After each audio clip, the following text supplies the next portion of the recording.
Hi, kitchen friends! Welcome to Jules Flavor Bliss, where we're dishing out deliciousness and spreading kitchen joy. From sizzling stir fries to decadent desserts. Join me for an easy home-style cooking adventures that will leave you craving more. Hit subscribe and let's cook up some magic together. And in today's episode, I'll be sharing with you my veggie pasta version. Nasasawa ka na ba na palagi na lang tomato-based ang pasta mo? Well, you could try this for a change. At marami pa akong variety ng pasta recipes if you join me. Lugar namin, sa Italy in particular, maraming nabibiling ganito panahon. So, panahon ngayon ng mga florets ng broccoli. Ito siya. Oh. Look at that. Mura niya. At ito ang gagawin nating pasta mamaya.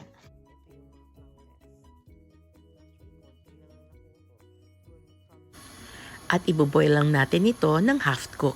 But take note, i-reserve natin yung pinaglagaan nating tubig dahil gagamitin natin ito mamaya.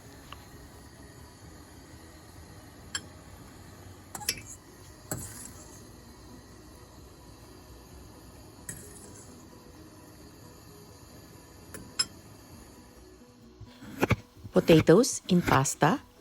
Well, yes. Ito ang magbibigay ng another texture sa ating pasta at magbibigay rin ng creaminess.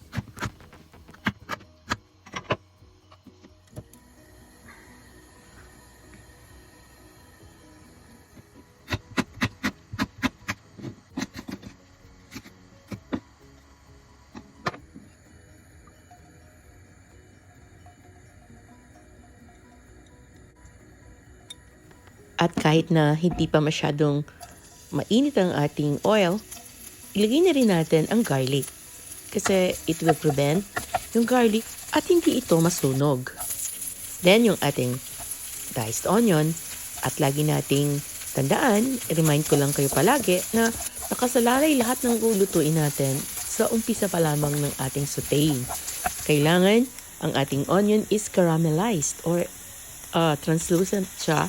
Dahil dito, nag-produce ng napakasarap na sweetness ang onion. Then, isunod na rin natin ang salsiccia. Ibig sabihin, yung langgunisa sa ating mga Pinoy.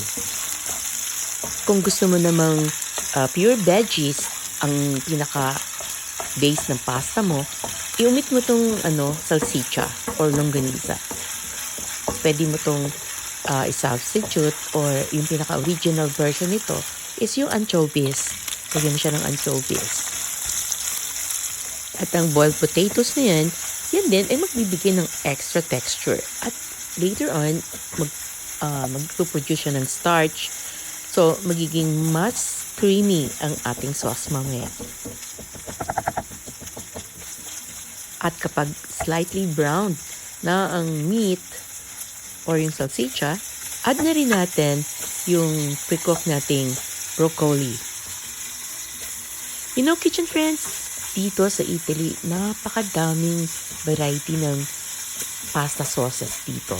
At ma-amaze dahil may mga simple lang ng mga ingredients, yet so yummy. And pwede kong i-share lahat sa inyo yan sa aking pasta series.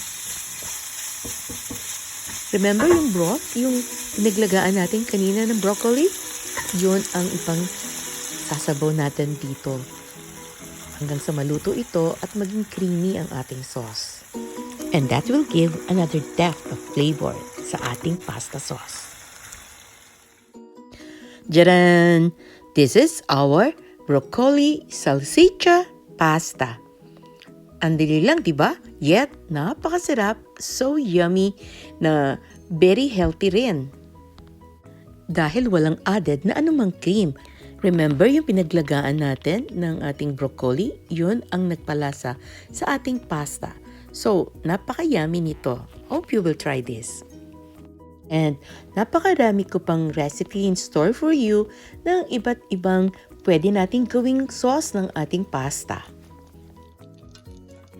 So please, don't forget to subscribe like and share. So, till next time, thanks for watching, guys. Please do take care. Stay well. God bless. Bye.